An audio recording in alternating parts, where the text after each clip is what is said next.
Terima kasih sudah mau nonton video ini, tapi jangan lupa teman-teman klik tombol subscribe karena subscribe itu gratis. Dengan subscribe kamu dukung channel ini terus untuk upload video setiap hari. Terima kasih. Selamat datang kembali di Cerita Bebas Channel. Kali ini kita akan bercerita tentang kisah misteri kerajaan jin Pulau Mas Indramayu yang dipercaya masih eksis hingga kini.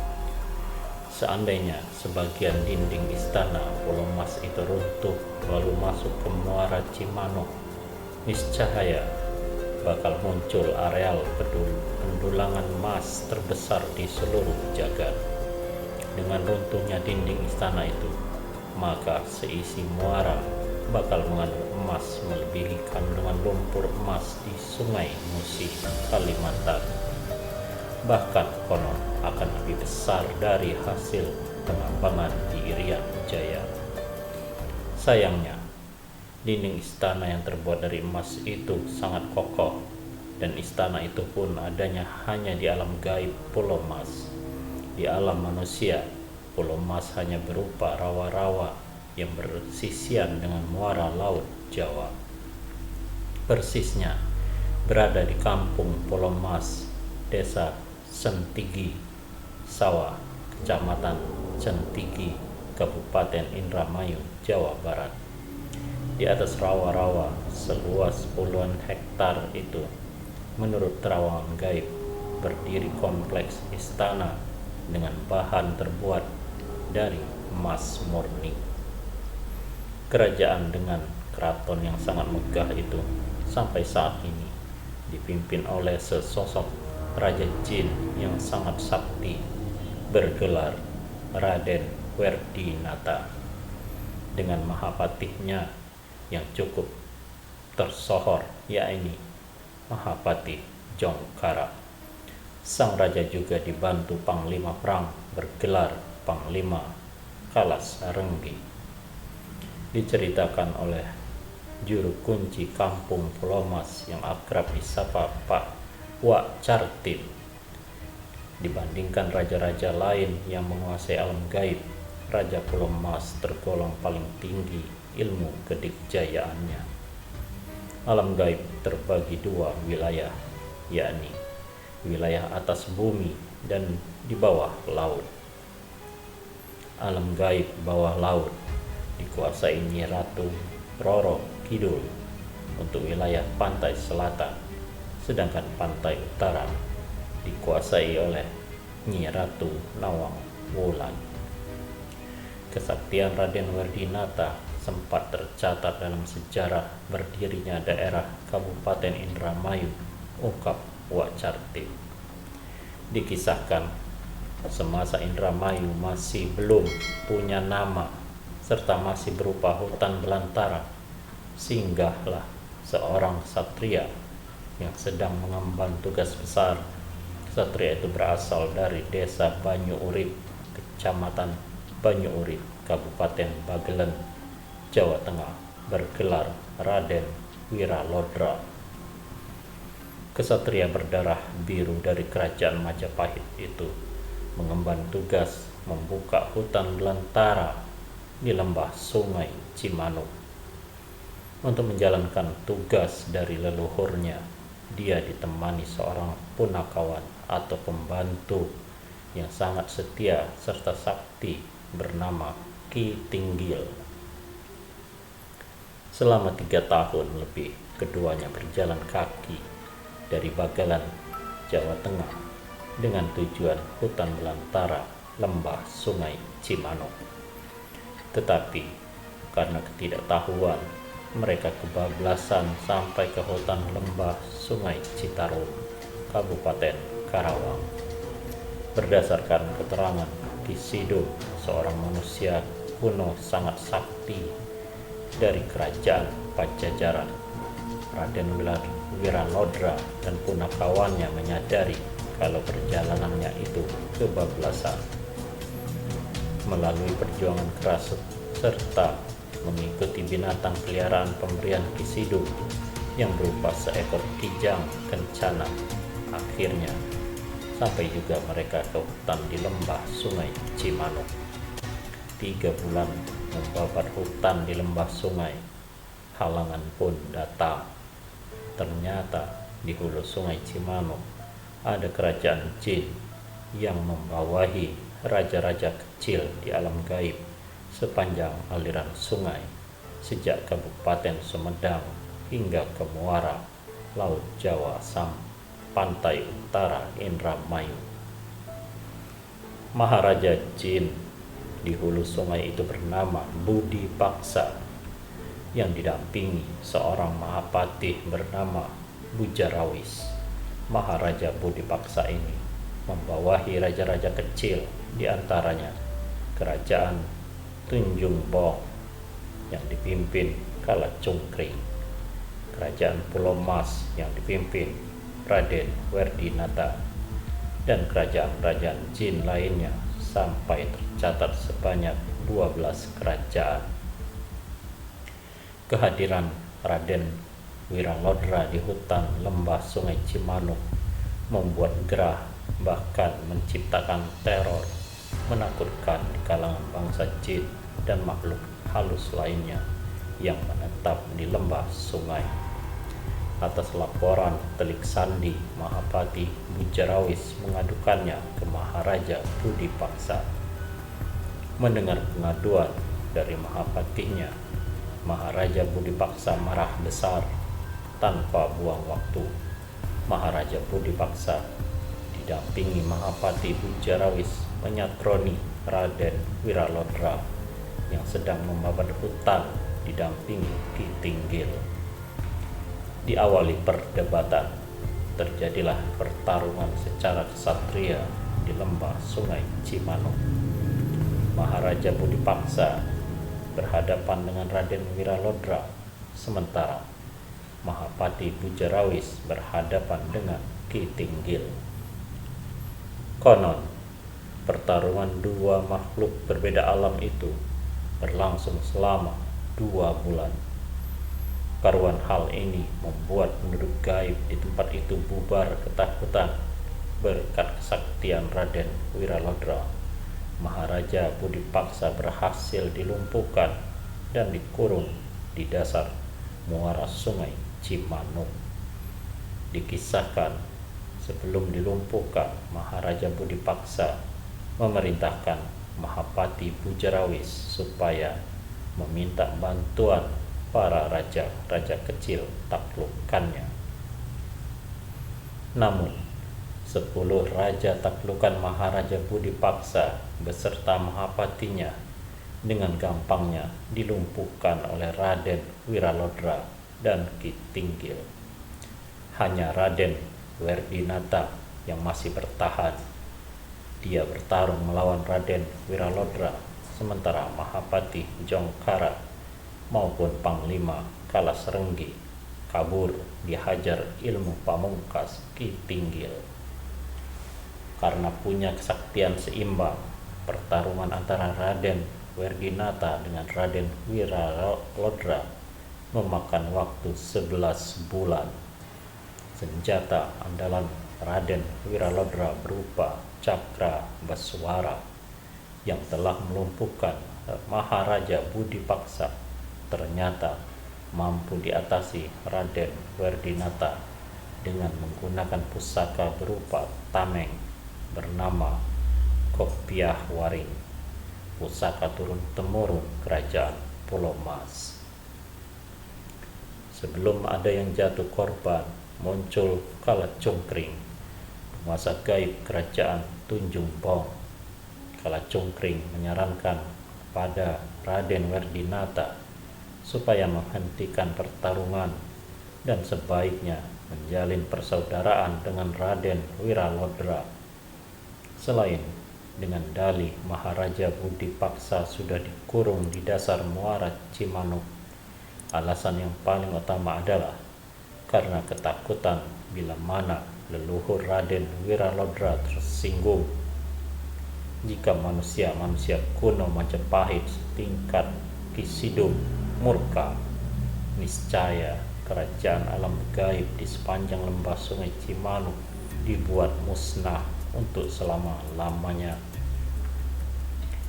Atas saran Kalacengkring, Raden Werdinata meminta lawannya agar menyudahi pertarungan dan mengajak mengikat tali persaudaraan hingga ke anak cucu. Sebagai pengikat persaudaraan, Raden Werdinata menyerahkan putri kesayangannya bergelar Putri Inten untuk diperistri Raden Wiralodra. Setelah perdamaian itu, dengan dibantu para prajurit dan penduduk Polomas, tugas mendirikan kerajaan di lembah Sungai Cimanuk lebih cepat selesai, dan Raden Wiralodra tercatat menjadi pemimpin pertama kerajaan di lembah sungai tersebut yang hingga kini bernama Kabupaten Indramayu. Sebagai bangsa jin yang diberi umur panjang, meski Raden Wiralodra telah wafat dan digantikan keturunannya, bahkan sampai sekarang ini Raden Werdinata masih kokoh memimpin kerajaan Polomas didampingi Mahapati Jongkara. Sedangkan Panglima Kalas Renggi setelah kabur dari hadapan Ki Tinggil kini menjadi pemimpin raja kecil di Rawa Bolang, masuk desa Jatisura, Kecamatan Terisi, Kabupaten Indramayu. Seiring perubahan zaman, ikatan persaudaraan antara penduduk gaib Kerajaan Polomas dengan penduduk Kabupaten Indramayu mulai menyimpang dari makna persaudaraan yang sejati. Penduduk Kerajaan Polomas siap membantu berbagai problem terkait soal ekonomi yang dialami manusia penduduk Kabupaten Indramayu dengan kompensasi. Manusia bersangkutan sesuai dengan perjanjian menjadi budak di alam gaib Polomas hingga hari kiamat. Seiring banyaknya penduduk bangsa manusia yang terjerumus ke dalam perjanjian jiwa, lambat laun Polomas dikenal sebagai tempat pesugihan. Keberadaan Polomas sebagai tempat pesugihan belakangan gaungnya sudah meluas, sehingga orang yang mengadakan laku ritual pesugihan di Polomas bukan sebatas warga Indramayu, melainkan datang dari berbagai daerah di Pulau Jawa, bahkan hingga ke Sumatera. Wak Cartim selaku juru kunci memang bukan orang yang dibekali wawasan kehumasan, sehingga dia tidak sekalipun menyediakan buku tamu di kediamannya.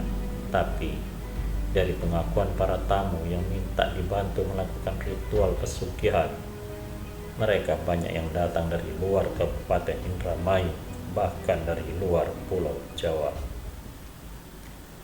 Rumah juru kunci pesugihan Polomas yang sangat tersohor itu sulit diterima akal sehat. Awalnya membayangkan rumah Wak Cartim semegah villa di Gunung Guci, namun ternyata hanya berupa gubuk berdinding bilik anyaman bambu beratap welit yang terbuat dari daun bambu. Di dalamnya hanya terdapat ruang tamu, kamar tidur, dan kamar dapur merangkap kamar mandi. Umur Wak Cartim mungkin di atas 60 tahun. Dia hanya seorang diri menempati rumah gubuk yang berada di bawah rindangnya pohon asam Jawa itu. Di sekelilingnya dipagari hutan mangrove.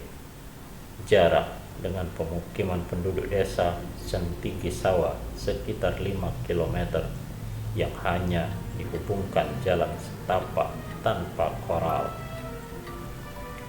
Jika siang hari untuk sampai di rumah juru kunci bisa memanfaatkan jasa ojek dengan ongkos Rp5.000.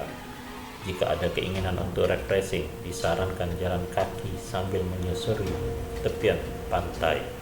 Meskipun di sana sini sudah tercipta bibir pantai curam akibat abrasi, namun tetap masih menyisakan panorama khas pantai yang indah untuk dinikmati.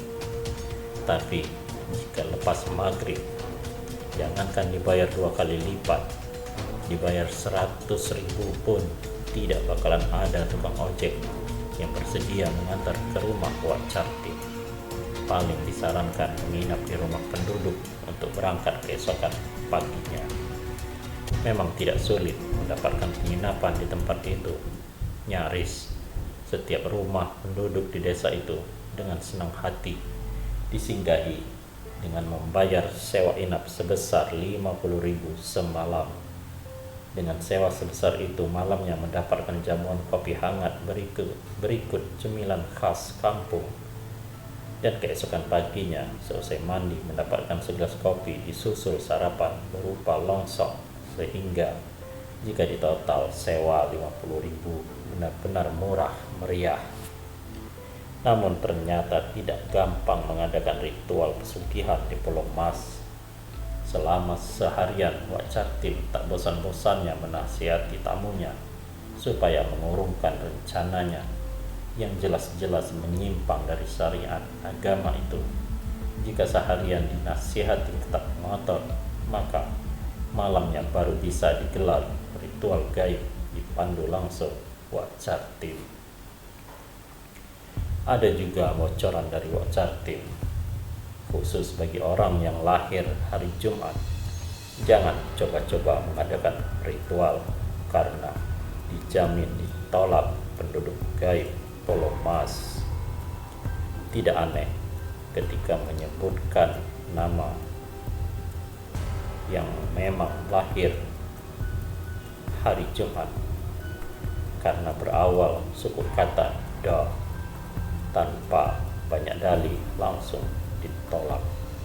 Tapi karena maksud singgah di tempat itu bukan untuk ritual pesugihan, melainkan dalam rangka menghimpun bahan untuk video, dengan agak berat hati Wak Cartip mengizinkan untuk bermalam di rumah gubuk miliknya.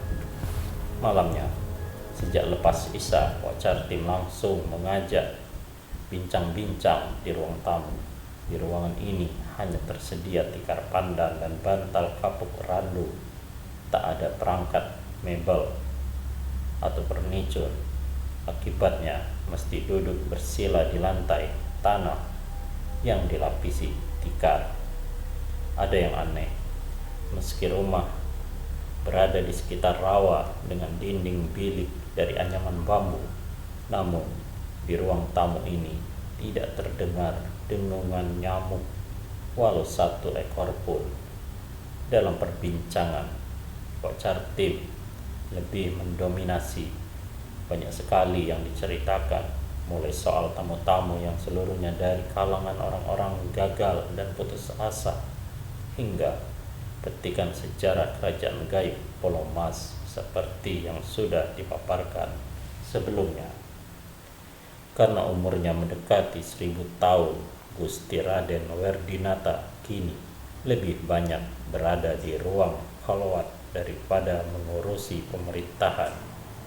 Beliau lebih banyak berzikir pada Allah daripada urusan dunia, kata Wak Cartip. Mendengar penuturan kali ini, kami dibuat heran. Keheranan di benak kami rupanya bisa terbaca. Wak Cartip langsung menjelaskan, semasa masih di bawah pengaruh Maharaja Budi Paksa, Raden Werdinata tidak memiliki agama apapun kecuali adat leluhur. Tapi sejak resmi mengikat persaudaraan dengan Raden Wiralodra, dia menyatakan diri masuk ajaran agama Islam. Sebagai raja muslim yang taat, Raden Werdinata tidak pernah dan tidak akan menyesatkan manusia, apalagi dari keturunan Raden Wiralodra. Lalu siapa yang mengadakan ikatan perjanjian pesugihan dengan bangsa manusia? Sama halnya bangsa manusia, bangsa jin di Pulau Mas pun ada yang menganut Islam dan agama lainnya.